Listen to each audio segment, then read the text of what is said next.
Hi hello welcome back to Rida's kitchen. ಇವತ್ತು ನಾನು morning ಬ್ರೇಕ್ಫಾಸ್ಟಿಗೆ ಏನೆಲ್ಲ ರೆಸಿಪಿ ಮಾಡ್ತಿದ್ದೇನೆ ಅಂತ ಹೇಳಿ ನೋಡುವ. ಇವತ್ತು ನಾನು ಸಿಂಪಲಾಗಿ ಎಗ್ ಕುರ್ಮ ಮತ್ತು ನಮ್ಮ ಹಳ್ಳಿ ಕಡೆಯಲ್ಲಿ ಮಾಡುವಂತಹ ತಿಂಡಿ ಕಳತಪ್ಪ ಅಂತ ಹೇಳ್ತಾರೆ, ನಮ್ಮ ಕಡೆ ಕಳತಪ್ಪ ಮಾಡ್ತಿದ್ದೇನೆ. ಅದು ಹೇಗೆ ಮಾಡೋದು ಅಂತ ನೋಡುವ. ಅದಕ್ಕಿಂತ ಮೊದಲು ಈ ವಿಡಿಯೋವನ್ನು ಕೊನೆ ತನಕ ನೋಡಿ. ಈ ವಿಡಿಯೋ ನಿಮಗೆ ಇಷ್ಟವಾದರೆ ಲೈಕ್ ಮಾಡಿ, ಶೇರ್ ಮಾಡಿ, ಕಮೆಂಟ್ ಮಾಡಿ, ಹಾಗೂ ಯಾರೆಲ್ಲ ಹೊಸಬ್ರು ನೋಡ್ತಿದ್ದೀರಾ ಪ್ಲೀಸ್ ಸಬ್ಸ್ಕ್ರೈಬ್ ಮಾಡಿ, ಹಾಗೂ ಪಕ್ಕದಲ್ಲಿರುವಂಥ ಬೆಲ್ ಬಟನ್ನ ಪ್ರೆಸ್ ಮಾಡಿ. ಆಗ ನಾನು ಹಾಕುವಂಥ ಎಲ್ಲ ಹೊಸ ವಿಡಿಯೋಗಳ ನೋಟಿಫಿಕೇಷನ್ಗಳು ನಿಮಗೆ ತಲುಪುತ್ತದೆ. ಬನ್ನಿ ವಿಡಿಯೋಗೆ ಹೋಗೋಣ. ನೋಡಿ, ಕಳತಪ್ಪ ಅಂತ ಹೇಳ್ದೇನಲ್ಲ, ಅದು ಈ ಥರ ಇರುತ್ತೆ. ಇಷ್ಟು ತೆಳುವಾಗಿರಲ್ಲ, ದಪ್ಪಗಿರುತ್ತೆ. ಒಂದು 2 ಇಂಚಷ್ಟು ದಪ್ಪ ಇರುತ್ತೆ. ನಾನು ಇಲ್ಲಿ ತೆಳು ಮಾಡ್ಕೊಂಡಿದ್ದೇನೆ, ಅಂದರೆ ತಿನ್ನಲಿಕ್ಕೆ ಚೆನ್ನಾಗಾಗುತ್ತೆ ಅಂತ ಹೇಳಿ ಈ ಥರ ಮಾಡ್ಕೊಂಡಿದ್ದೇನೆ. ದಪ್ಪಗೆ ಮಾಡ್ತೇವಲ್ಲ, ಅದು ಕೂಡ ಚೆನ್ನಾಗಾಗುತ್ತೆ ತಿನ್ನಲಿಕ್ಕೆ. ನಾನು ಇಲ್ಲಿ ಒಂದು ಮಿಕ್ಸ್ ಜಾರ್ ತಗೊಂಡಿದ್ದೇನೆ. ಅದಕ್ಕೆ ನಾನು ಎಗ್ ಕುರ್ಮ ಮಾಡಲಿಕ್ಕೆ ಮಸಾಲ ರೆಡಿ ಮಾಡ್ಕೊಳ್ತಿದ್ದೇನೆ. ನಾನು ಇಲ್ಲಿ 1 ಕಪ್ ತೆಂಗಿನಕಾಯಿ ತುರಿ ತಗೊಂಡಿದ್ದೇನೆ.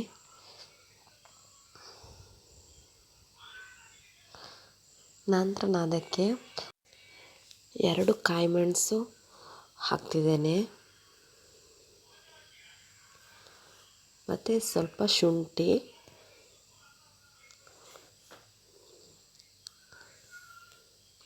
ಸ್ವಲ್ಪ ಬೆಳ್ಳುಳ್ಳಿ ಎಸಳು ಹಾಕ್ತಿದ್ದೇನೆ. 8 ಎಸಳಿದೆ ಬೆಳ್ಳುಳ್ಳಿ ಎಸಳು ತಗೊಂಡಿದ್ದೇನೆ. ಅಷ್ಟು ಸಾಕು, ನಿಮಗೆ ಎಷ್ಟು ಬೇಕೋ ಅಷ್ಟು ಹಾಕ್ಕೊಳ್ಳಿ. ನನಗೆ ಅಷ್ಟು ಸಾಕಂತಾಯಿತು. ಅದನ್ನು ಮಿಕ್ಸಿಯಲ್ಲಿ ರುಬ್ಕೊಳ್ಳುವ.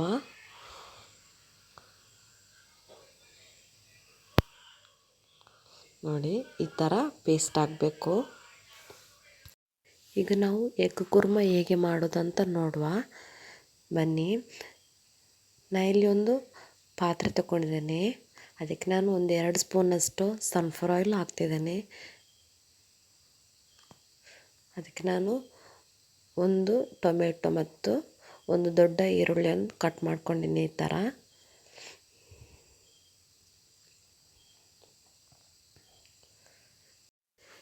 ಈರುಳ್ಳಿಯನ್ನು ಸ್ವಲ್ಪ ಫ್ರೈ ಮಾಡ್ಕೊಳ್ಳುವ.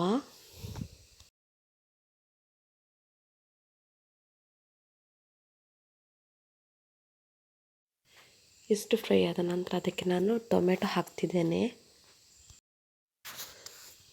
ಅದನ್ನು ಕೂಡ ಚೆನ್ನಾಗಿ ಫ್ರೈ ಮಾಡ್ಕೊಳ್ಳುವ.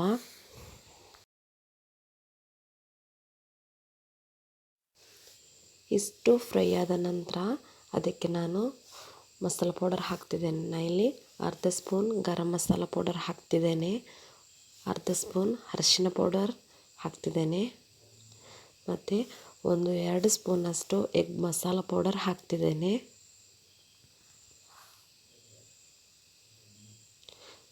ನಂತರ ಅದನ್ನು ಚೆನ್ನಾಗಿ ಫ್ರೈ ಮಾಡ್ಕೊಳ್ಳುವ. ನಂತರ ನಾನು ತೆಂಗಿನಕಾಯಿ ತುರಿ ಪೇಸ್ಟ್ ಮಾಡ್ಕೊಂಡಿದ್ದೇನಲ್ಲ, ಅದನ್ನು ಹಾಕ್ತಿದ್ದೇನೆ.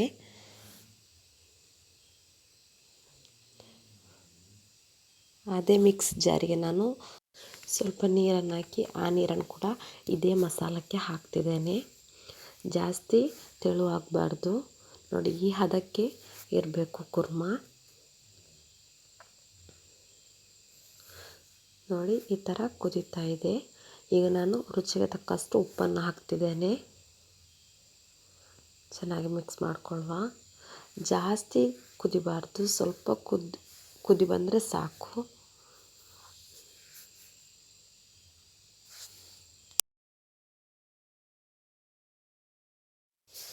ಇವಾಗ ನಾವು ಮೊಟ್ಟೆ ಹಾಕ್ಕೊಳ್ಳುವ. ನಾನು ಇಲ್ಲಿ 6 ಮೊಟ್ಟೆ ತಗೊಂಡಿದ್ದೇನೆ. ಬೇಯಿಸ್ಕೊಂಡಿರುವಂತಹ ಮೊಟ್ಟೆಯನ್ನು ಈ ಥರ ಕಟ್ ಮಾಡ್ಕೊಂಡಿದ್ದೇನೆ. ಅದನ್ನು ಈಗ ಮಸಾಲಕ್ಕೆ ಹಾಕ್ತಿದ್ದೇನೆ.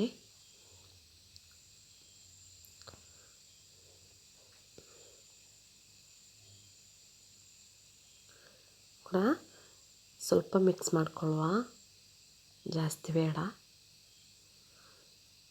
ನೋಡಿ, ಇಷ್ಟು ಕುದಿ ಬಂದರೆ ಸಾಕು, ಜಾಸ್ತಿ ಕುದಿಬಾರ್ದು, ಸ್ವಲ್ಪ ಕುದಿ ಬಂದರೆ ಸಾಕು. ಮತ್ತು ನಾವು ಕೊತ್ತಂಬರಿ ಸೊಪ್ಪು ಹಾಕ್ತಿದ್ದೇನೆ. ನಮ್ಮ ಎಗ್ ಕುರ್ಮ ರೆಡಿಯಾಗಿದೆ. ಗ್ಯಾಸ್ ಆಫ್ ಮಾಡುವ. ನಾವೀಗ ತಿಂಡಿ ರೆಡಿ ಮಾಡುವ. ನಾನು ಇಲ್ಲಿ 1 ಸ್ಪೂನಷ್ಟು ಆಯಿಲ್ ಹಾಕ್ತಿದ್ದೇನೆ, ಸನ್ಫ್ಲವರ್ ಆಯಿಲ್. ಅದಕ್ಕೆ ನಾನು ಒಂದು ಸ್ವಲ್ಪ ಈರುಳ್ಳಿ ಹಾಕ್ತಿದ್ದೇನೆ. ಸಣ್ಣಗೆ ಕಟ್ ಮಾಡ್ಕೊಂಡಿರುವಂತಹ ಈರುಳ್ಳಿ, ಅದು ಸ್ವಲ್ಪ ಕಾದ ನಂತರ, ಜಾಸ್ತಿ ಕಾಯಬಾರ್ದು, ಸ್ವಲ್ಪ ಕಾದ ನಂತರ ಅದಕ್ಕೆ ನಾನು ಹಿಟ್ಟು ನೋಡಿ, ಅಂದರೆ ರಾತ್ರಿ ಉಳಿದಿರುವಂಥ ಅನ್ನ ಮತ್ತು ನಾವು ದೋಸೆ ಮಾಡ್ತೇವಲ್ಲ ಅದೇ ಅಕ್ಕಿ ಮತ್ತು ರಾತ್ರಿ ಉಳಿದಿರುವಂಥ ಅನ್ನವನ್ನು ಮಿಕ್ಸಿಯಲ್ಲಿ ರುಬ್ಕೊಂಡಿದ್ದೇನೆ. ಅದನ್ನು ಈ ಹದಕ್ಕೆ, ಅಂದರೆ ಇಷ್ಟು ತೆಳುವಾಗಿ ರುಬ್ಕೊಂಡಿದ್ದೇನೆ. ಅದನ್ನು ನಾನು ಹಾಕ್ತೇನೆ ನೋಡಿ, ಒಂದು 3 ಸೌಂಟ್ ಹಾಕಿದ್ದೇನೆ. ಅದನ್ನು ನಾನು ಫುಲ್ಲು ಸ್ಪ್ರೆಡ್ ಮಾಡ್ಕೊಳ್ತಿದ್ದೇನೆ. ನಾನು ಈ ವಿಡಿಯೋ ಮಾಡೋ ಮುಂಚೆ ಒಂದು 10 ತಿಂಡಿ ಕಳ್ತಪ್ಪ ಮಾಡಿ ತೆಗೆದಿದ್ದೇನೆ. ನನಗೆ ಲಾಸ್ಟ್ ಮೂಮೆಂಟಲ್ಲಿ ವೀಡಿಯೋದ ನೆನಪಾಯಿತು, ಹಾಗಾಗಿ ನಾನು ಲಾಸ್ಟ್ ಮೂಮೆಂಟಲ್ಲಿ ವೀಡಿಯೋ ಮಾಡ್ತಿದ್ದೇನೆ. ಹಾಗಾಗಿ ಪಾತ್ರೆ ಬ್ಲ್ಯಾಕ್ ಹೊಡಿತೆ, ಅಂದರೆ ಕಾಯುವಾಗ ಅದು ಬ್ಲ್ಯಾಕ್ ಹೊಡಿತಲ್ಲ ತುಂಬ ಮಾಡಿದ ನಂತರ ನಾನು ಸ್ಪ್ರೆಡ್ ಮಾಡಿದ ನಂತರ ಮುಚ್ಚಲು ಹಾಕ್ತಿದ್ದೇನೆ ನೋಡಿ. ಈ ಥರ ಬೇಯ್ತದೆ. ಅದನ್ನು ತೆಗೆದು ರಿಟರ್ನ್ ಕೌಚ ಹಾಕ್ತಿದ್ದೇನೆ ನೋಡಿ. ಮೇಲಿನ ಸೈಡ್ ಕೂಡ ಕಾದರೆ ಚೆನ್ನಾಗಾಗುತ್ತೆ ತಿನ್ನಲಿಕ್ಕೆ.